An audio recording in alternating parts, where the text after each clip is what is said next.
E aí, galera, tudo beleza? Vamos começar então um módulo aí de soluções, atendendo aí alunos do segundo e terceiro ano do ensino médio, onde vão trabalhar nesse primeiro módulo aqui, soluções, a classificação delas, né? Então, ter três momentos. Nesse momento são as classificações das soluções, né? Nós temos aí elas em divisão de três ideias. E no segundo momento, no caso, temos então a ideia das concentrações, que é aplicada então à parte matemática das soluções, né?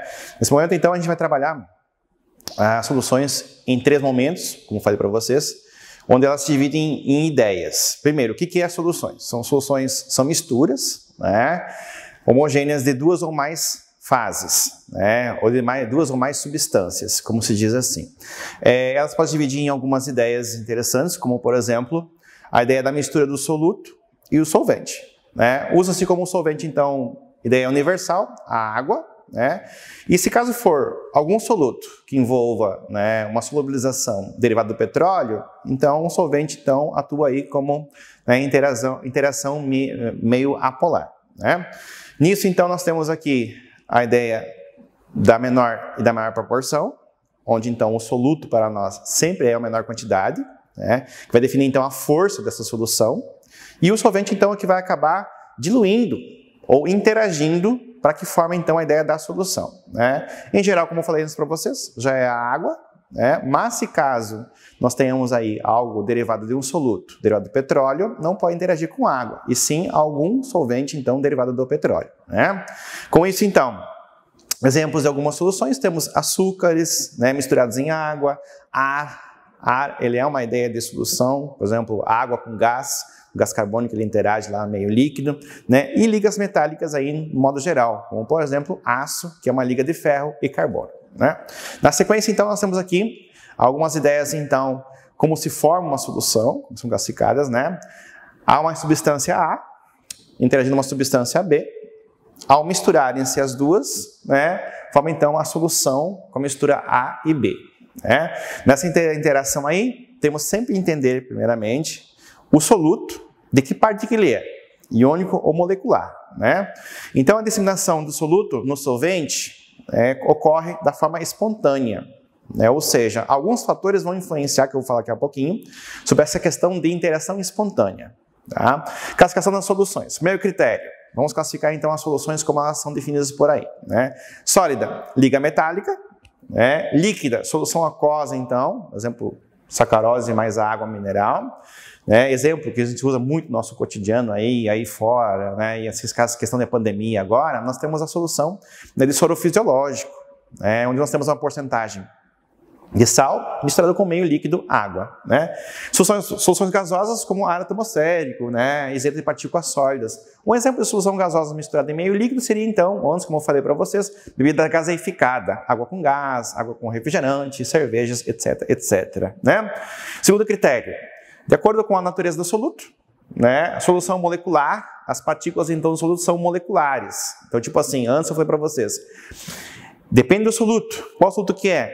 Molecular, né? Ele vai interagir com substâncias então moleculares, ou seja, o nosso solvente tem que ser molecular. Exemplo, a água tem características então polares. Um soluto então, se ele tem características no caso apolares, não vai haver interação. Então o soluto ele tem que ter afinidade com o solvente para que ocorra essa interação, né?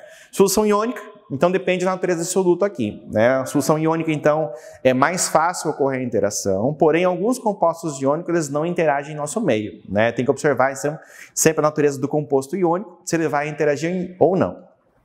Terceiro critério, de acordo então com a solubilidade do soluto, quer dizer, solubilidade do soluto, quer dizer, o soluto vai interagir com o solvente ou não, né? A solubilidade então, de acordo com a quantidade de máxima que a gente tem aí, né, depende meio também do solvente. Outro critério interessante aqui é analisar também a temperatura e a pressão que está se falando dessa solução. Exemplo, se a água estiver aquecida, favorece então o soluto interagir. Outra é a pressão, exemplo, água com gás, que eu falei novamente, né?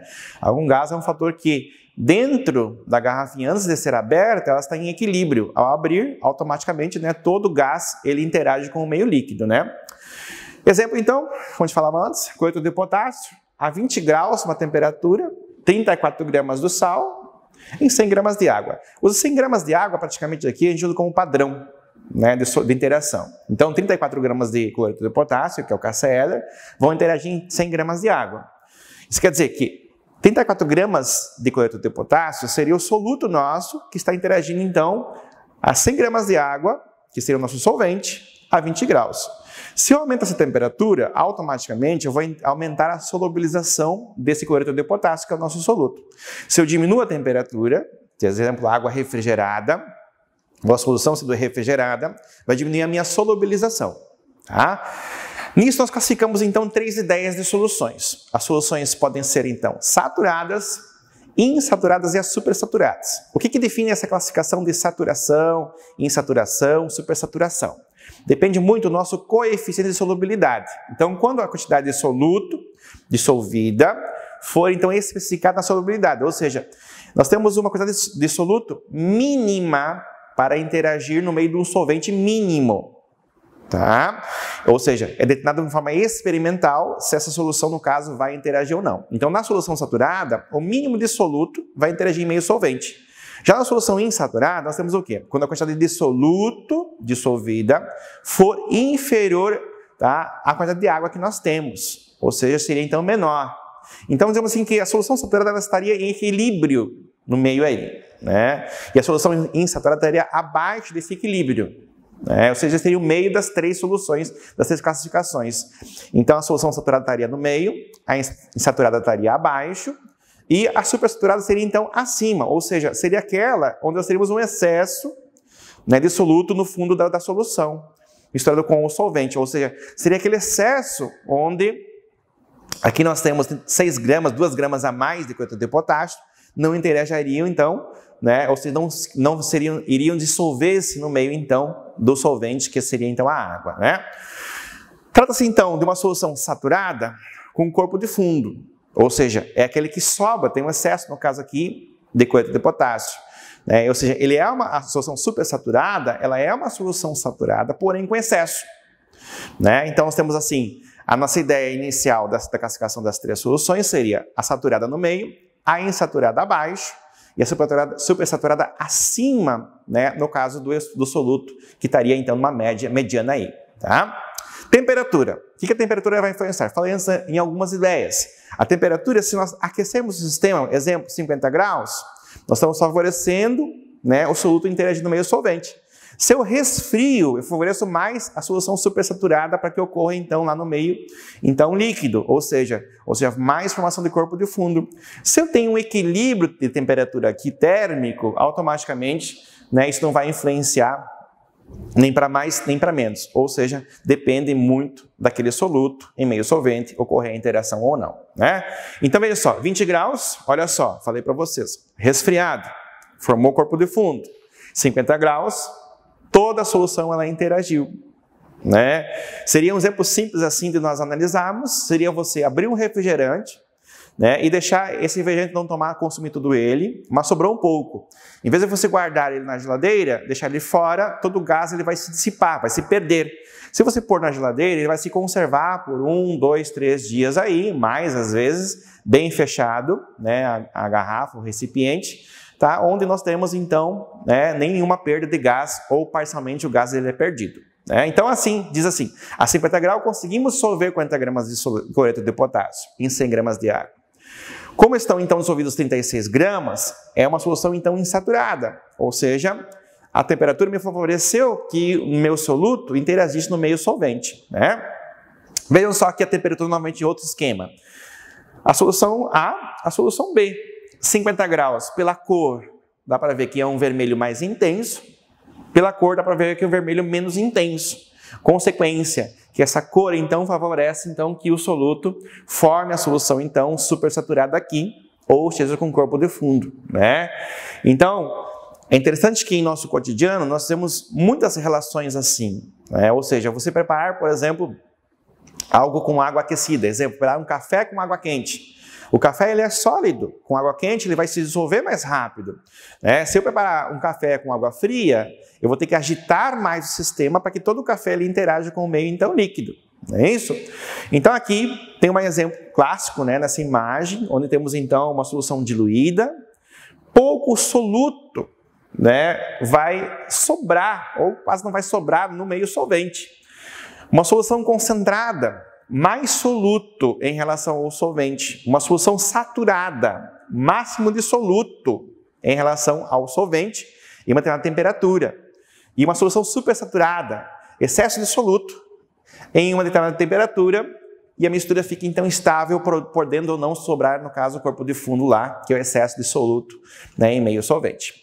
Esse coeficiente que eu falei antes para vocês é importantíssimo, né? Ele determina então a saturação, ou seja, o meio do sólido, o meio do soluto que vai interagir em meio solvente, não é isso? Então esse coeficiente é uma grandeza determinada então de uma forma experimental, ou seja, nós buscamos sempre tabelas, livros, né, literatura, ou mesmo laboratório, para que nós então seguimos um parâmetro. Então vejam só, NaCl, o coeficiente de solubilização, é 36 gramas em 100 gramas de água, a 20 graus. Olha a temperatura. Das 3 amostras aqui são 20 graus. Se eu variar essa temperatura, eu favoreço, no caso, esse soluto, então, ele interagir, tá, mais ou menos. Olha só, o sulfato de cálcio, ele tem um coeficiente de solubilidade de 0,2 gramas em 100 gramas de água. Tá? O sulfato de cálcio, né, do meio aqui, é uma substância muito encontrada no gesso, né, no calcário. Então, quer dizer, em meio agrícola, automaticamente eu precisar bastante água para dissolver, então, esse sulfato de cálcio e ter interação lá no solo. Nitrato de potássio, né, 13,3 gramas apenas, coeficiente de solubilidade, em 100 gramas no caso de água, a 20 graus. Ou seja, dessas 3 amostras aqui, o coito de sódio, que é o sal de cozinha, ele vai ter 36 gramas, ou seja, vai interagir mais o soluto em meio solvente que os demais. Né? Os outros, o sulfato de cálcio, por exemplo, que é o do meio aqui, vai interagir menos em relação aos demais. Não é isso? Aqui temos então uma análise, né, em gráfico, assim, seria então 3 exemplos da interação. Vejam só, 200 gramas de NaCl em 1 litro de água, a 0 graus. Ou seja, o sistema está resfriado. 357 gramas de NaCl a 0 graus em 1 litro de água. 400 gramas em 1 litro de água. Ou seja, o volume é o mesmo do solvente, temperatura é a mesma do sistema, e aqui a classificação como que vai acontecer. Ou seja, na insaturação, todo o soluto está interagindo. Por quê? Olha só quantas gramas de NaCl em 100 gramas de água. Mas aqui eu tenho 1 litro de água, seria 1000 litros, seria 1000 gramas de água. Então, essa massa aqui vai me formar a solução saturada.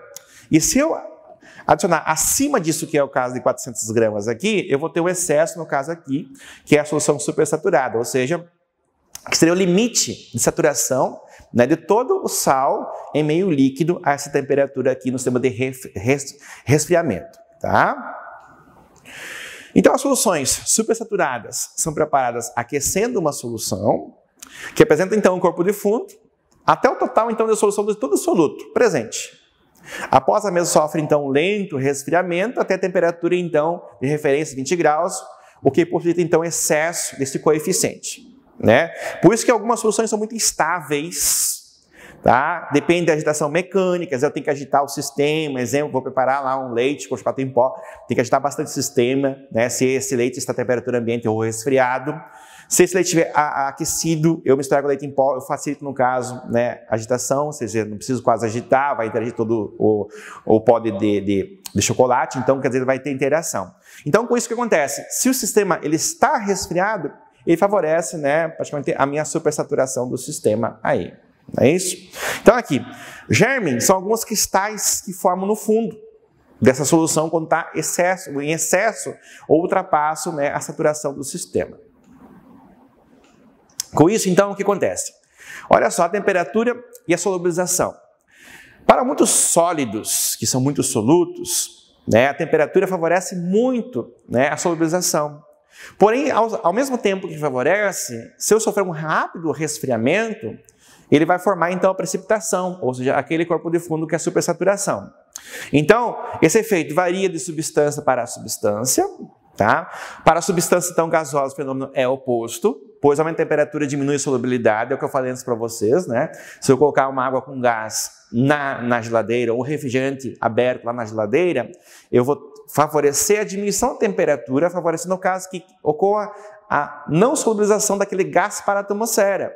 Tá? Já outras substâncias, no caso, tipo iônicas ou moleculares, em meio líquido, eu tenho que favorecer o sistema para que ocorra a interação, né? Características polares e apolares do sistema.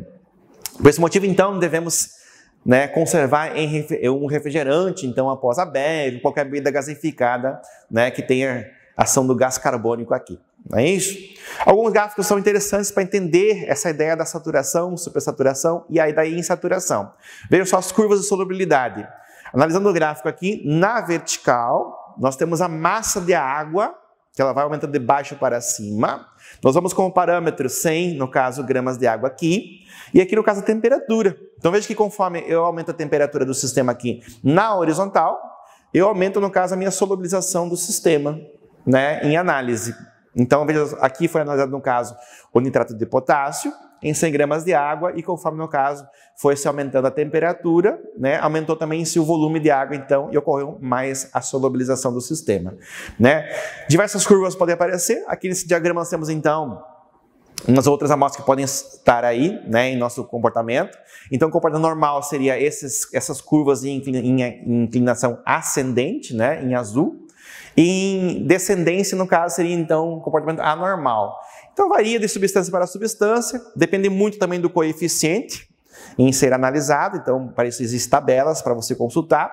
E a sua solubilização. Veja que alguns gráficos, olha só, conforme a temperatura vai aumentando, diminui a solubilização. É o que eu falei antes para vocês. Exemplo, gases, né?